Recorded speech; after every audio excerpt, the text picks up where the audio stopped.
City of Stevens Point Finance Committee meeting, recorded June 14, 2021.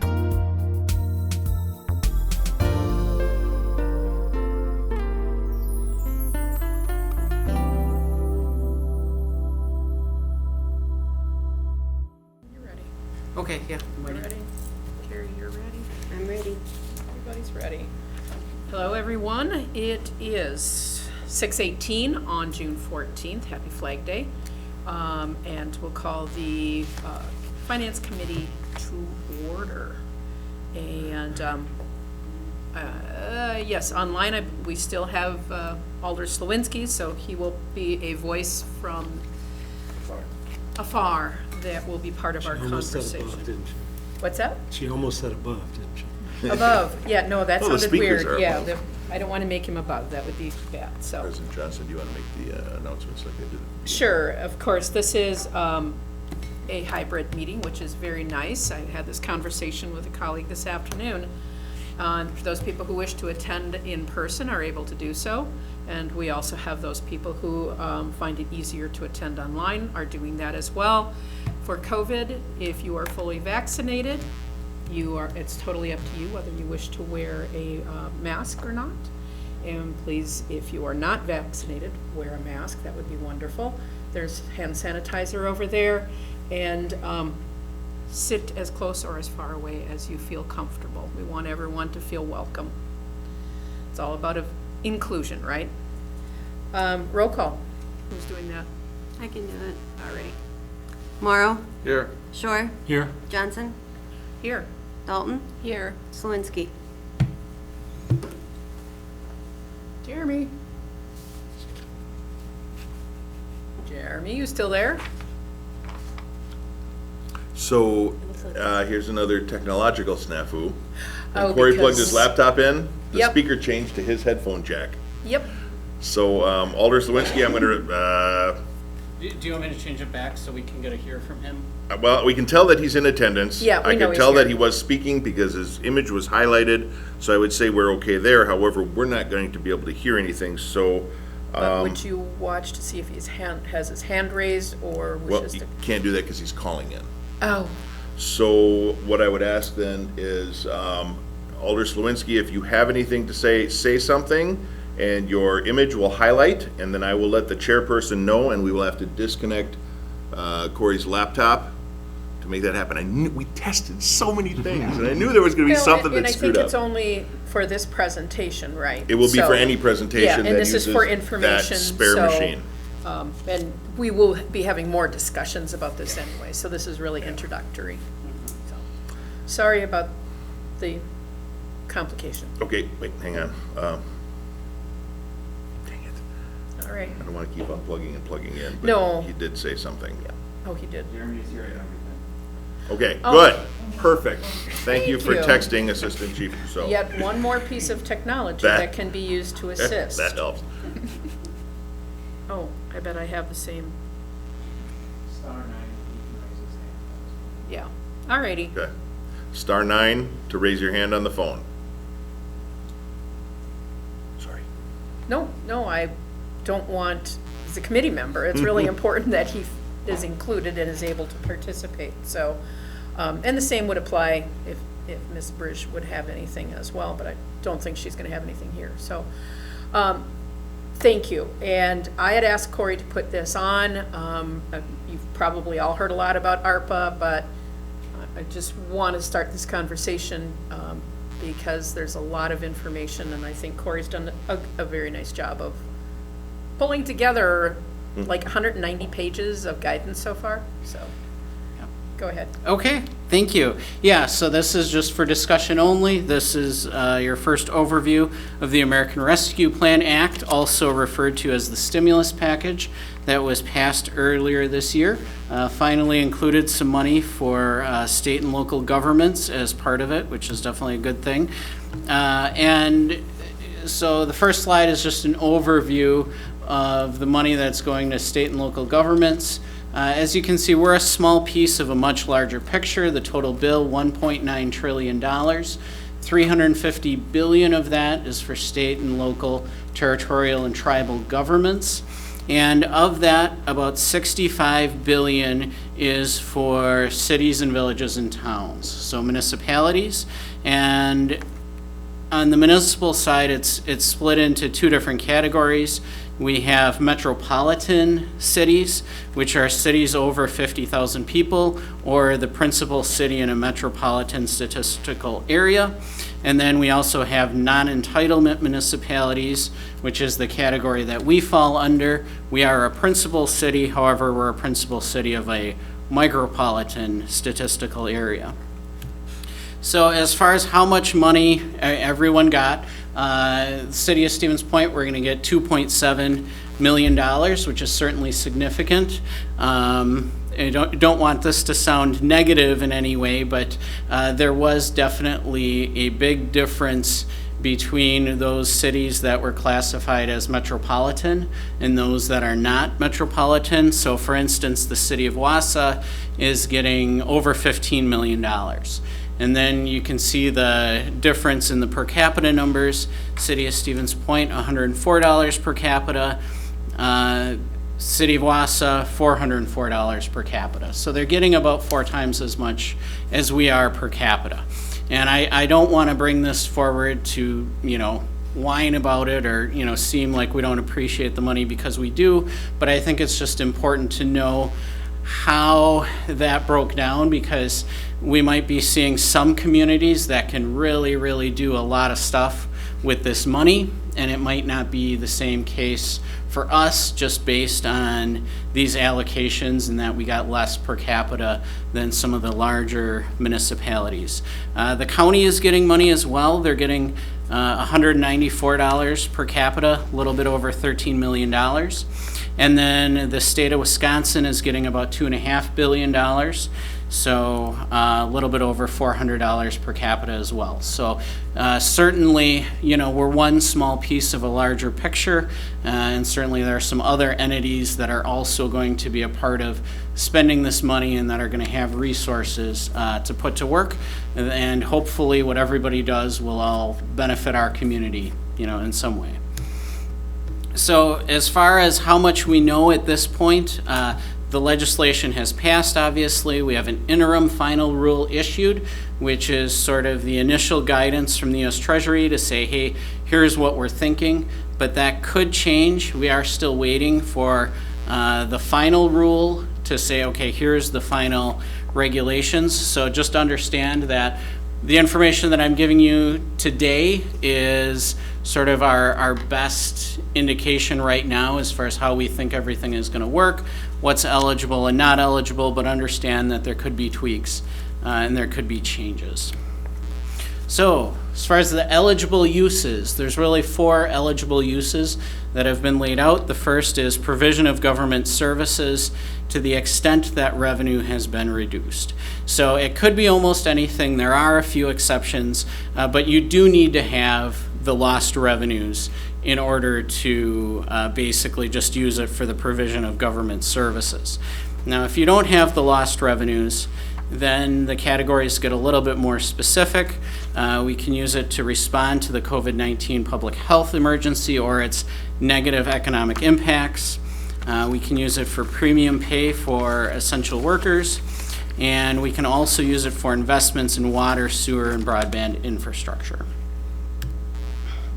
So calculating the revenue reduction, and I don't want to get too technical with you on this, but just know that this calculation is a little bit complicated because it's dependent on what is in this calculation in terms of what counts as general revenues and what does not. So still really waiting for a little bit more clarity on that to give a more certain calculation. The other thing to note with the revenue reduction clause is that it allows for an adjustment factor of 4.1% annually, and also it goes over 4 years. So it's not just the revenue that we lost for 2020, it's also those ongoing impacts for 2021, 2022, and 2023. The adjustment factor that the Treasury is using is 4.1% annually. So basically what we have to do is take our 2019 revenue add 4.1% to that for 2020, and then whatever that difference is, that's considered the lost revenue. And then what you could have is over time, that gap could widen just depending on how the situation evolves. So there is certainly a possibility for us by the end of 2023 to have a really sizable number there for that revenue reduction calculation, but it's a little too early to tell. Obviously, that involves future years. And another complication here is it's based on total revenue from all funds, and you can have revenue reductions. They can be offset by revenue increases because they're just looking at the total. And a twist that we ran into, and this is a problem for a lot of Wisconsin municipalities at least, is that we had a significant increase in TIF revenue in 2020, so that did offset some of the other revenue hits that we took. Still, with all that, my preliminary calculation for the 2020 number is $491,000.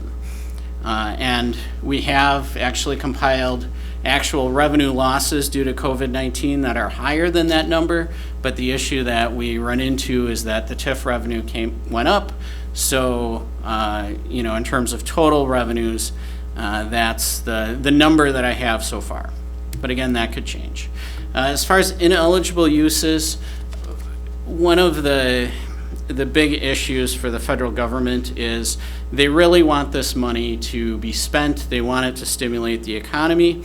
So they don't allow you to save it or use it to restore fund balance, and even if it's reimbursing lost revenue. So even if you took a hit to your fund balance or you have a special revenue fund that took a hit due to lost revenue, logically what would correct that situation is if you could use some of that money to restore the savings. However, that's not allowed under the legislation. You do have to actually spend it. You also can't use it for debt payments. You can't deposit it into a pension fund. And for states only, you can't use it to offset a tax reduction. So as far as the timeline, we do have some time to work with here. We expect to receive the funds half in 2021, half in 2022, and by the end of 2024, the funds need to be obligated. Doesn't even mean that they need to be actually spent, but we need to have a signed contract or some kind of an obligation to spend those funds, and then by the end of 2026, they must actually be expended, and the money has to have left our bank account. So, like I said in the beginning, it is a very large bill. There's a lot included for the $1.9 trillion. And there are a lot of different programs that are being undertaken by other levels of government. Some of the other things that were included in the bill, of course, most of you probably remember the economic impact payments. Those were the stimulus checks that everyone got. There's also a homeowner assistance fund that's going to be created to prevent foreclosures and loss of utilities. There's an emergency rental assistance program to help households unable to pay rent, and there's also small business assistance included as well. So it is very comprehensive in terms of the program and the overall impact that we should expect to see. So wanted to include just a couple of recommendations on evaluating how to use this money from the Government Finance Officers Association. One of the recommendations is that the funds, of course, are non-recurring, so if they go to non-recurring expenditures, that makes a lot of sense. They say that you should be very careful about starting new programs that might have a continuing obligation. They also said that investment in infrastructure is particularly well suited just because it's a non-recurring expenditure and has benefits over many years. Also, they recommend looking at scanning and partnering, that you should be aware of the other plans for ARPA funding. Look at how you can fill in the gaps, so know what's going on around you and where you fit into that. And then finally, take time and careful consideration. Save your ARP funds for priorities that are not eligible under other programs. And that adequate time should be taken to consider all the alternatives, especially considering the longer timeline that we have. So a couple of things that I just wanted to get on the table as far as needs that we already know about at the city and things that, we've already talked about, at least on a preliminary basis internally. One is the need to fund capital projects. This graph shows the capital requests as far as the pending capital requests for 2022 to 2025. And as you can see, the amount that we have available is that purple line that goes across. And the amount above that is basically your amount that the requests exceed available funding by. So this is still preliminary. We will, of course, revise this through the capital budgeting process and get updated requests from departments. But right now, we are looking at, for the 2022 and 2023 capital budget, the preliminary requests exceed available funding by $6.4 million. So certainly that is a need that's out there, and there might be some potential to utilize some capital project funding through the revenue reduction provision. So, and then also a need, and I know I've talked about this need a lot, but a need that still stands out is infrastructure. We have made a lot of progress, but we still aren't where we need to be. For complete reconstructs, we have a target of 1.6 miles per year to maintain a 90-year replacement cycle. And the 3-year average for 2019, 2020, and 2021 is 1.33 miles a year. So that's about 83% of the target. It's a lot better than where we used to be, but we're still a little bit short on that one. And then also for road resurfacing, we have a target of 1.6 miles per year as well to maintain a 45-year replacement cycle on a road surface. And our 3-year average, 2019 to 2021, is 0.79 miles a year, about 49% of that target. So we still do have a gap in terms of infrastructure, and I know we talked about this a little bit last year, and kind of wrestled with sort of the rock and the hard place that we're in between here, which is that we do need more infrastructure investment, but at the same time, we also need to keep property tax rates reasonable. There have been significant adjustments over the past few years with a school referendum and with reevaluation citywide that shifted the tax burden in certain ways. So the council set the target of a 2.5% annual increase and trying to not go above that in terms of a tax rate increase. So we're kind of in between this where, we have some needs here, but maybe some difficulty in being able to add a lot more funding to meet those needs. So certainly with the American Rescue Plan Act, a little bit of money can help sort of bridge that a little bit until we can get to a more permanent solution. Obviously, a potential infrastructure bill could also help. We will see what happens with that, but I think we know that our needs are significant enough where even if we get an infrastructure bill, even if it maybe helps us fund a significant project, we're still going to have needs. So, and the problem is not going to go away. So, we need to do the best we can. As far as how you would do that with the eligible uses, we have the eligible use for water and sewer infrastructure, which can be used for complete reconstruction projects. And then we also have the revenue reduction provision, which we could use for road resurfacing projects, potentially. So anyway, that's just a very brief, hopefully, overview. Hope I didn't confuse anyone too bad, but if you do have questions about it, certainly as always, I'm happy to answer any questions that anybody has. So, or get some initial thoughts. It's a discussion-only item, but if anyone has any initial thoughts, I think we can take that too. And I think I'll switch over. So Alder So Slawinski we can. can, yeah, good idea. Thank you, Corey. Excuse me. Questions or comments? Again, this is discussion only, no action at this time. That's, we have to wait till we're past interim rule, obviously. So, but nicely done. I think the League of Wisconsin Municipalities also has been sending out an incredible amount of information that's been helpful. Questions? I have Yeah, a Alder Morrow. question for Corey. So what you're saying is we're eligible for like 2 point something million. And right now we're at about 400,000. We're over 400,000 that we'd be able to get of that 2 million.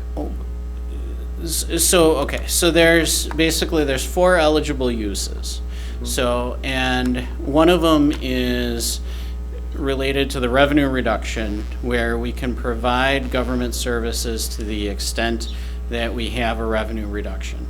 So right now, basically, of that 2.7 million, what I'm estimating, and again, this could change, is that about 490,000 of that so far is sort of unrestricted, almost, where you can use it for any general government services. So let's say hypothetically that we don't have any more revenue reduction in the future years. Well then, okay, this is what you can use for almost anything. And then the rest of it, you would have to follow the other eligible uses. So you'd have to follow either, the infrastructure investment, water, sewer, and broadband infrastructure, the premium pay for essential workers, or responding to the COVID-19 pandemic, or its negative economic consequences. Okay. Yeah. Go ahead, Alder Shore. Thank you, Chair. Which is what makes it confusing in terms of the TIF revenue, right? So that's not revenue that gets used for operation. Yes. So it's hard to see what hit to operations and services there was or wasn't. Besides which, the advice does sound smart to only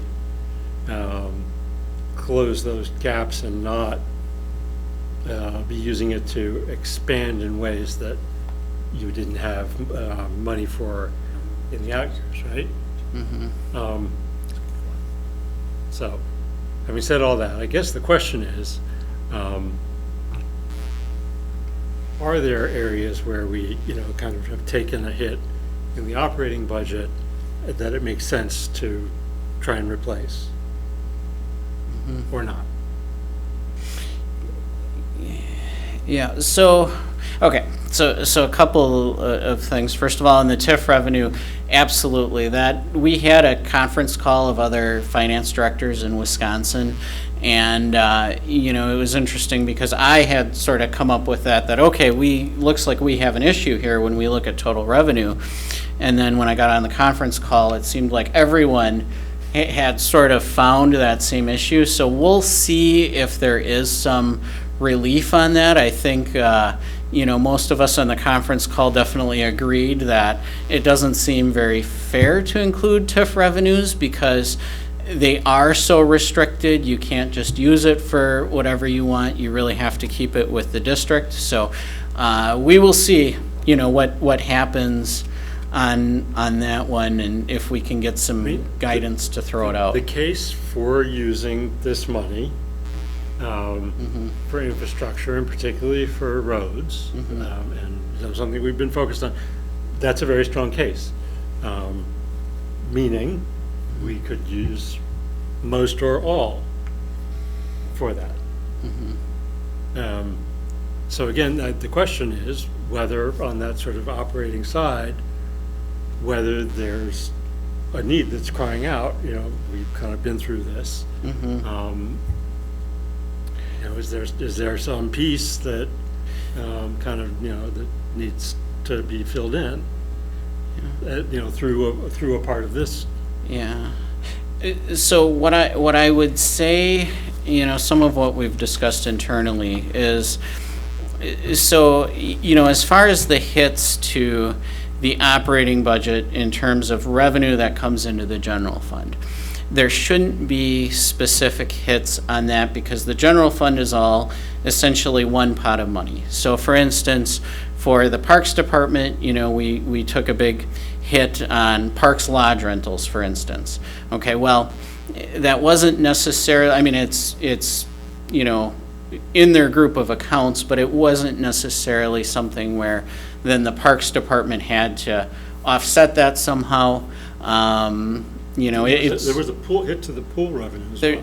Yes, yep, but we saved some of the money on the expenditures, but because, it's all part of one fund and part of the city, basically, we didn't put that on the individual departments to say, okay, you have to figure out, like, I'm missing this revenue, from you, now you have to pony up on that. The exception to that is where we have a special revenue fund where it is a separate pot of money. And one example of that would be the Willett Arena, where they took a hit and now that's not just sort of offset within the overall general fund, where it's its own pot of money and now, the Willett Arena has a little bit less in that fund. We had initially talked very preliminarily about using some of that money to bring that balance back up. However, again, not to make things too complicated, but then we got the interim guidance that, well, you can't actually save it, you have to spend it, you have to be accountable for spending all of it. So that's something that as we work through this, maybe a conversation for another day is, okay, how do we make that right for, some of for the Willett for sure, and any of the other, individual funds that truly did, take a hit due to COVID-19. Good questions. Anything from Alder Slawinski? Alder Slawinski, any comments? Into the wind, but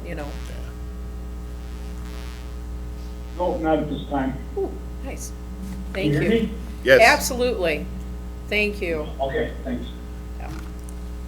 So we will be bringing this back. Obviously, there's much more to be done and try to figure out where it may or may not go. So, yes. Because I think Alder Shore was kind of alluding to it. Corey, you had the numbers of anticipated or projected lost revenue prior to the offset at TIF, and we were about 800,000, is that correct? Yes, And that's then- correct. And then one of the other things that I think personally was a big hit was our lost room tax revenue, which is a funding source for the Convention and Visitors Bureau, which draws in conferences and conventions. They wound up having to get rid of 2 full-time staff members, which lessens their ability. So I'm hoping we can use some of that to restore the funding for at least the Convention and Visitors Bureau. Let's see if we can stimulate the economy with some money. So, all right. Thank you very much. Any members of the public have any questions? All right, thank you. Great presentation. It's a complicated package, and my employer is actually putting a team together to try and figure out where they're going to go with it too. So, all right, thank you. Item 3 is update on the state budget process. I had this put on the agenda so that Corey could just provide a brief update. If you recall, we had a resolution in March or wherever, April, on increasing shared revenue, or request to Joint Finance and the governor to increase shared revenue. And just a brief update, Corey, if you have anything. Sure. So one positive piece of news that I have is, so we do receive general transportation aids, about $1.6 million a year. The Joint Finance Committee did approve a 2% increase in the state budget for each of the budget years for that. We'll still see how that affects us because it's also based on how much we spend on transportation versus everybody else. But it's good that at least we got an inflationary adjustment in that program. And then shared revenue, we'll see what happens. That's actually expected to be taken up by the Joint Finance Committee This week, Thursday, the governor's budget did include a 2% inflationary increase, which obviously we feel is very reasonable. That, inflation is a real concept and that we need that pot of money to grow with inflation. We will see what happens at the Joint Finance Committee. The last budget cycle, there also was a 2% increase proposed by the governor. Unfortunately, the Joint Finance Committee took it out 2 years ago, so we're hoping for a better outcome this time, just because when these state aid programs are stagnant, then it really shifts the burden to the taxpayer to pick up the slack there and cover those inflationary increases. Thanks, Corey. I think it's particularly relevant given the report that I believe $5 billion in state tax revenue, sort of a windfall, unexpected above projections. So sharing it would be nice. It would, especially because when there's a bad budget, they're not going to waste any time coming after, local government aid, because they say they need to balance the budget. So yeah, it would be nice if they could at least start to restore some of what they've had to reduce in previous budget cycles. Questions about item 3 for Corey? Thanks, Corey. Yes, go ahead, please. So, and that's important, the way Corey said it too, is restoring some of that, because it's not, we're not asking for an increase in shared revenue. We're asking them to restore some of the things that they've already taken away. And when they say sharing that pot of money, it's our money. We give that to the state. The state needs to return some of that. And not only did we have the council resolution that was passed a few months ago, but I sent a letter individually to each member of the Joint Finance Committee, of which I've had one response to date. Yes, I've had similar experiences with joint finance on other topics, so thank you for doing that. All right, moving on. Next item, I get back to my agenda here. Next item, these are discussion and possible action items. Discussion and possible action on the designation of the official newspaper. Corey? Yes, so this is an annual process. We received one bid from the Portage County Gazette. The cost did increase by about 25 to 30% for the in-column legal notice fees, and the display ads stayed the same. But still, it's a pretty significant increase. Unfortunately, we did look into what we can do about it, and unfortunately not very much. Yeah, I was going to say if you could please explain to the members of the public why we have to do that, so they're aware that we're not needlessly wasting money. Yeah, so basically, it is a legal requirement that we have an official newspaper and that we publish certain notices in the official newspaper for the city of Stevens Point.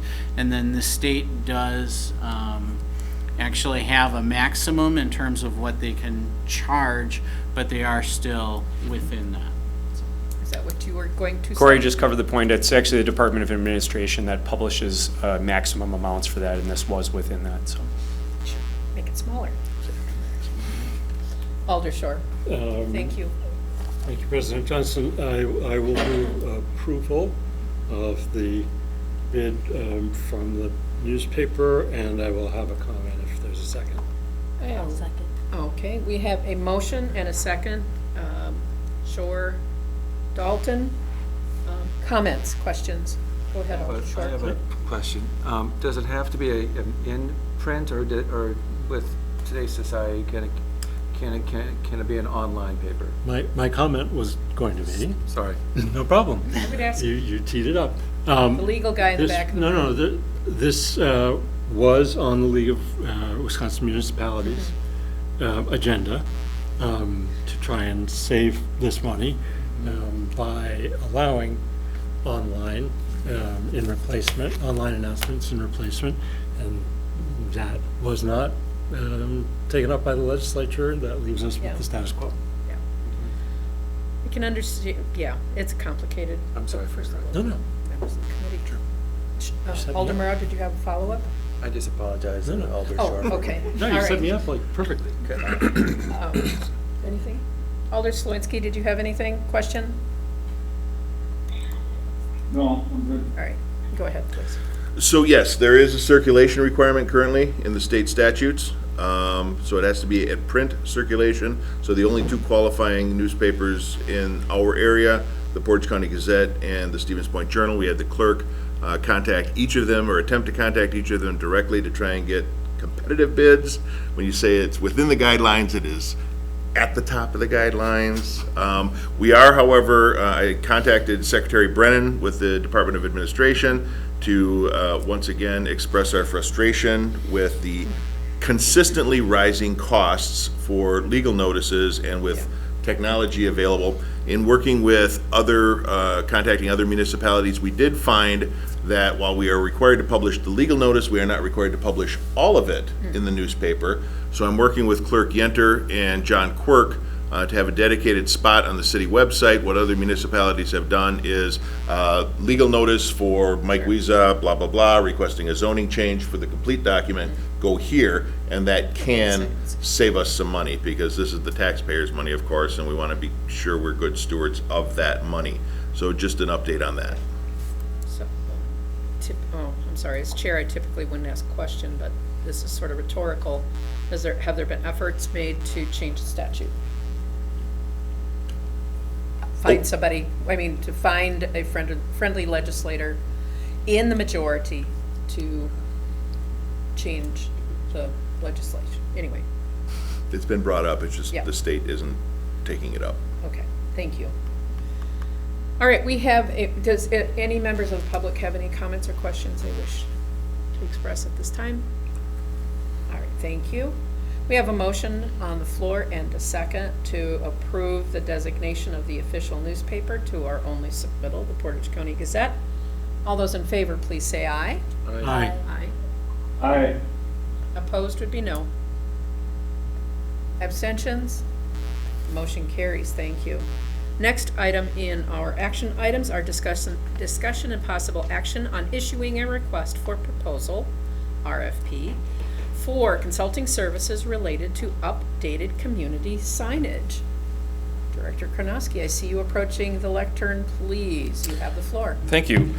So before you tonight is a request from the Community Development Department, Department of Public Works, and the CVB to issue a request for proposal in order to essentially hire a consultant to help us work through design and implementation planning for a community wayfinding signage program.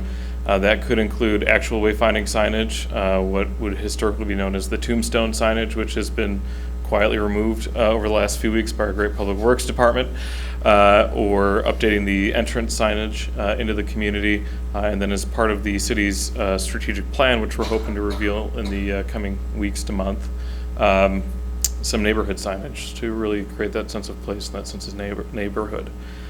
In order for us to do this with minimal impact to the fiscal 21 budget, what we're hoping to do is issue the proposal in August, negotiate with whomever consultant we so choose for inclusion in the fiscal 22 budget.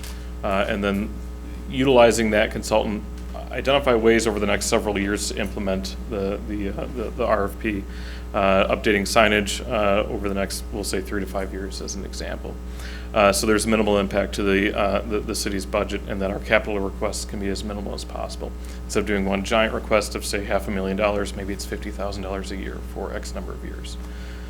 So staff's recommendation is to recommend approval, and the hope is to issue this by August. And Sarah Brish is also on the line in case there's any additional questions. See that, let's bring it to the floor for discussion first. Is there a motion? I'll move approval. Move approval, is there a second? I'll second. All right, we have it on the floor, and I will go first to Sarah Brish, just because she did give us a presentation at council about this, and I think it's important information to hear from her first, and then we'll go to the committee with questions. Go ahead, Sarah. I don't have have much to say other than what Ryan had indicated earlier. I mean, this has been a long time in the making. We've been talking about it for a long time with the Convention and Visitor Bureau, and really wanted to put it into high gear when we moved from 340 Division Street to 1105 Main. The Visitor Information Center is listed on many of the tombstone signs.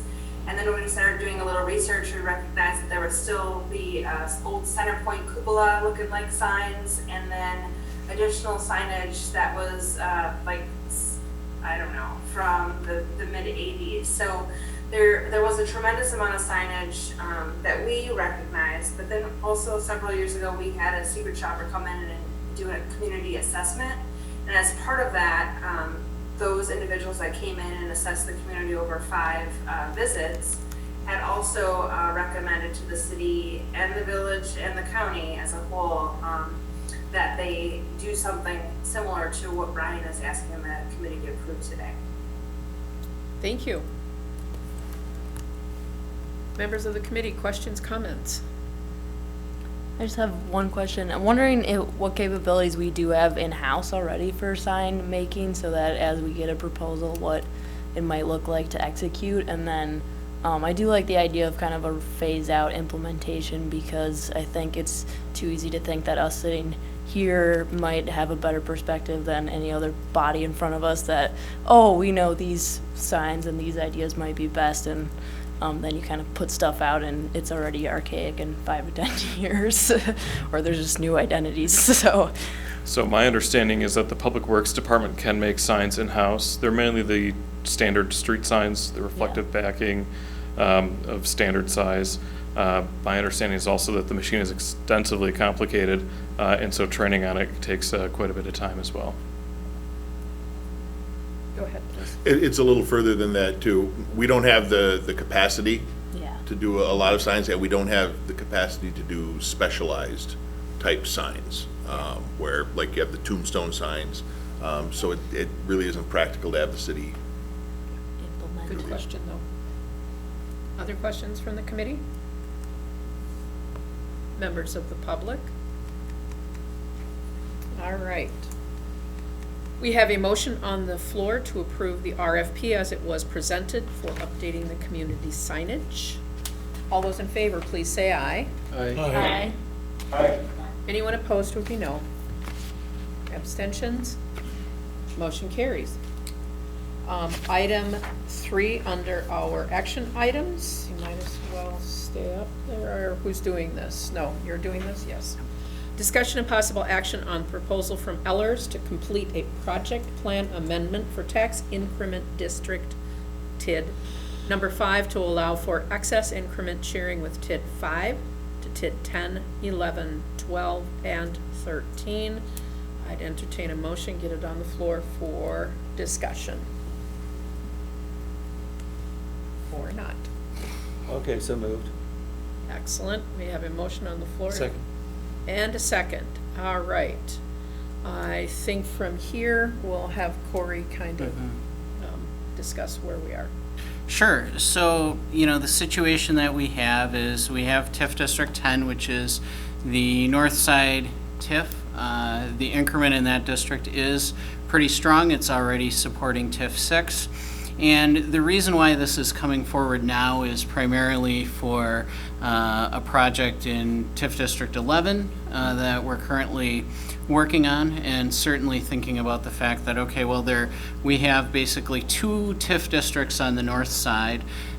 When we did the overlay with TIF 11 over 5, there were parts of TIF 5 that were incorporated into TIF District 11, which means that we can't technically use TIF District 5 monies unless we either get approval to share increment, which is what this would do, or there's also language on a half-mile radius, but then you would need to get approval through the Joint Review Board on that as well. So this would give us some more flexibility to be able to really strategically shift TIF dollars to where they're needed most in the projects that they're needed most on.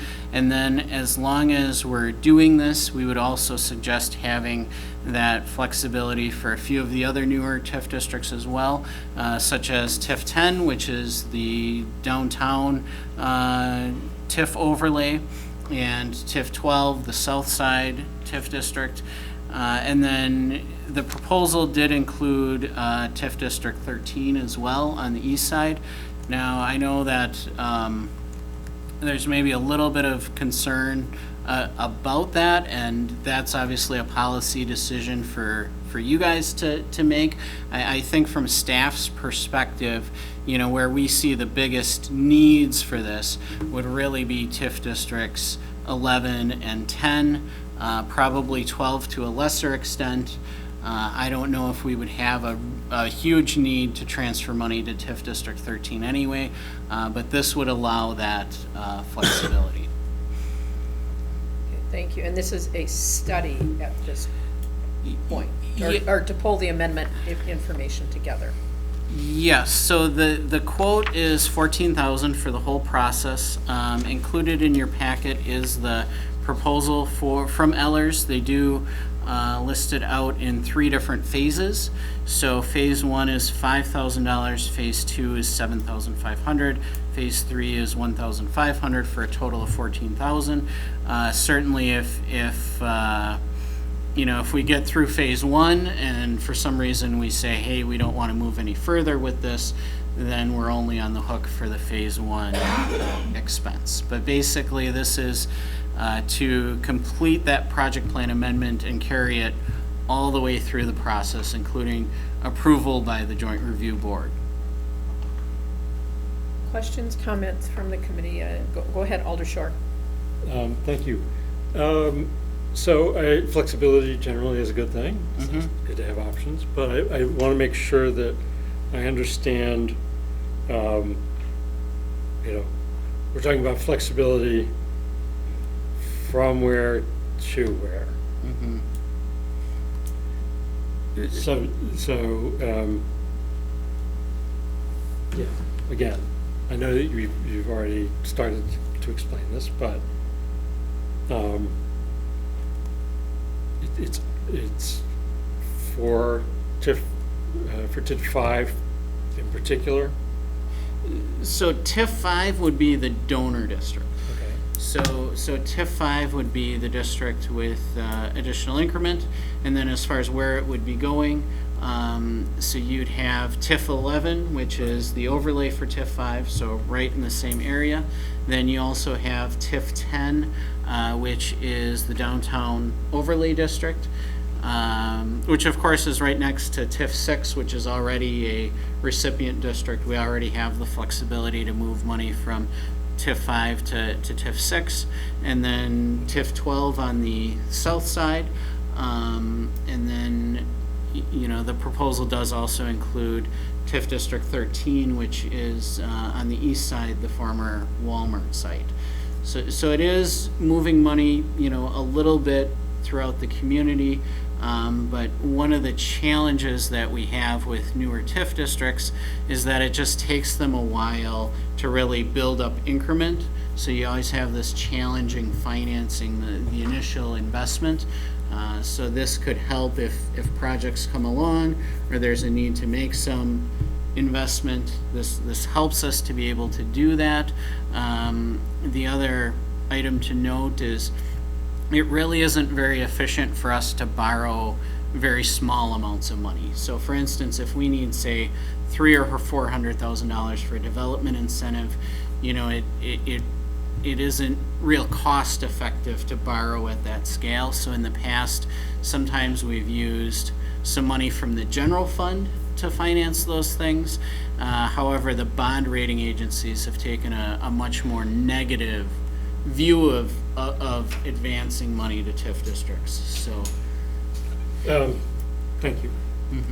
So, TIF 13 is a recent creation, done with some reluctance, I guess, for some of us, and for those of us who ended up, you know, voting for it, kind of on the premise that you never know, rather than being something that's a priority.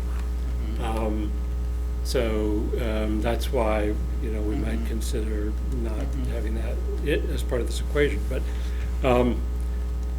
so if I understand correctly, basically TIF 5 is in the position to potentially, because of its age and what it's generating. The concern is about places where the increment isn't being generated yet. Yes. And the needs there. But in terms of priorities and needs, there's TIF 5 itself is a place, certainly that North Division corridor for many of us has been a priority in the sense of seeing kind of the most opportunity, some of the underdevelopment of it. And so I guess I'd be interested to hear more about kind of that relationship between the needs of the North Division corridor and some of the other things that might be coming up that would draw on this. Sure, and absolutely you hit the nail on the head that, we do plan to do a comprehensive reconstruction of that corridor and certainly expect that to be very expensive. So, and in addition to that, TIF 5 is also currently supporting TIF 6. That should be something that only happens for another 3 or 4 years. We should be able to, phase that out at, in the near future, but still that's another need as well. So overall, I would summarize TIF 5 as a TIF district that it does bring in a lot of increment, but it also has some pretty significant liabilities. And especially when you're talking, and I guess when I say liabilities, I mean, future projects and commitments and things that TIF district needs to finance as well. So I'm glad that you brought this up because one of the other things that I should point out here is that, if we do this also can't be a free-for-all, where I think that, this can allow us to do some strategic things and to, grab a little bit of flexibility when we need it. But, we also do need to remember that TIF 5 has some definite needs as well. We definitely have some pretty significant plans for that TIF district as well. So, we are still going to need to be choosy, I guess, in terms of how we use our resources.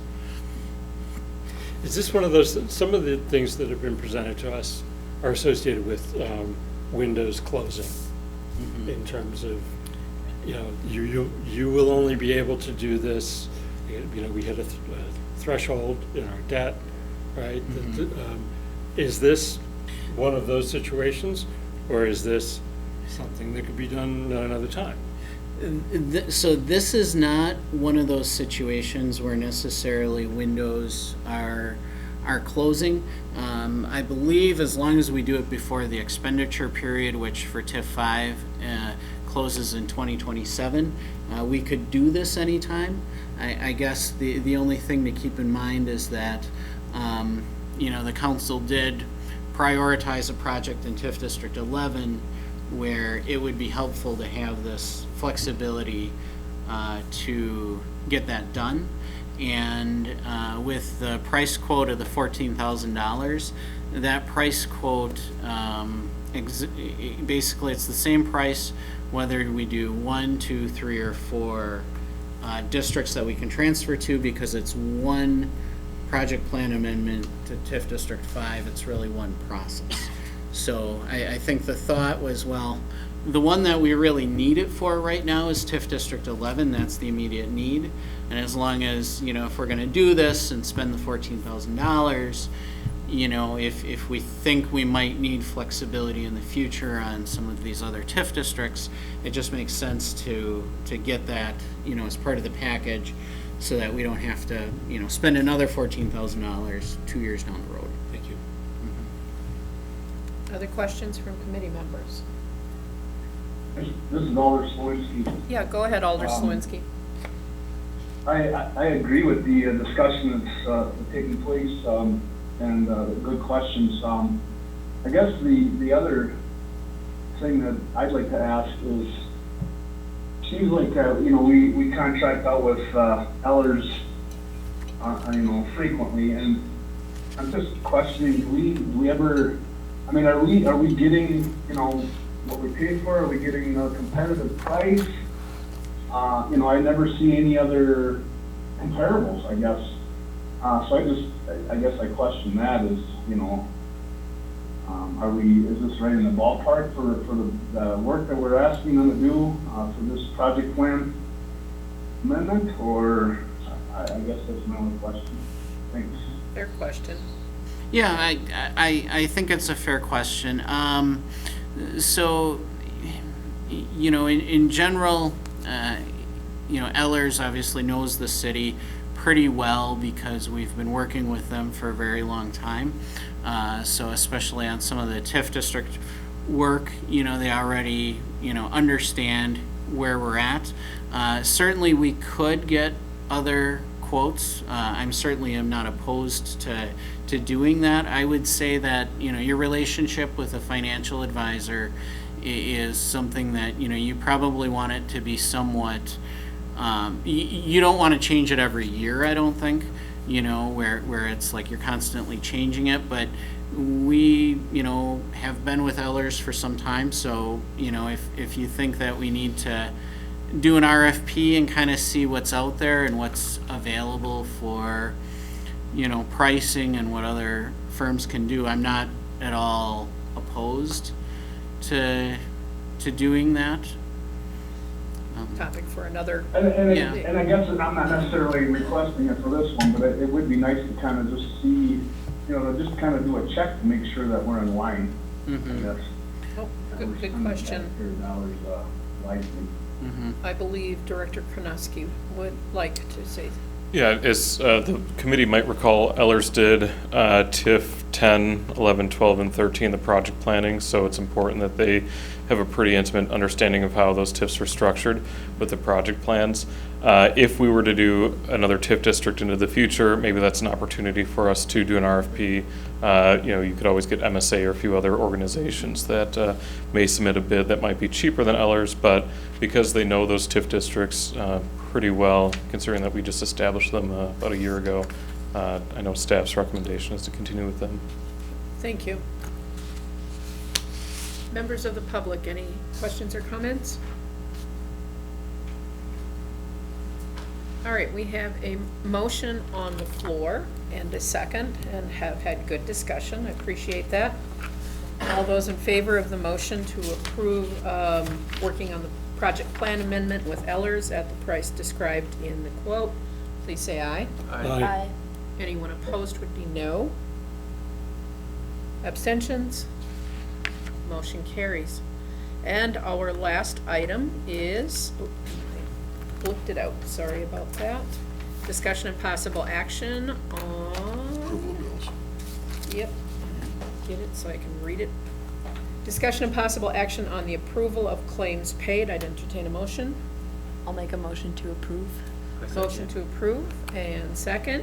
Any questions, comments? Members of the public?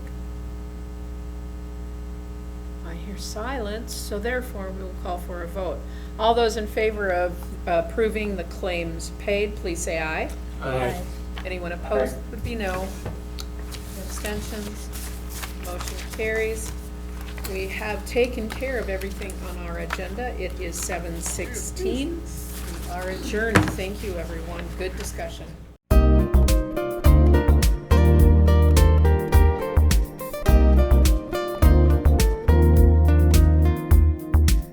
Videos of these meetings are available for viewing on the city's website, stevenspoint.com/videos.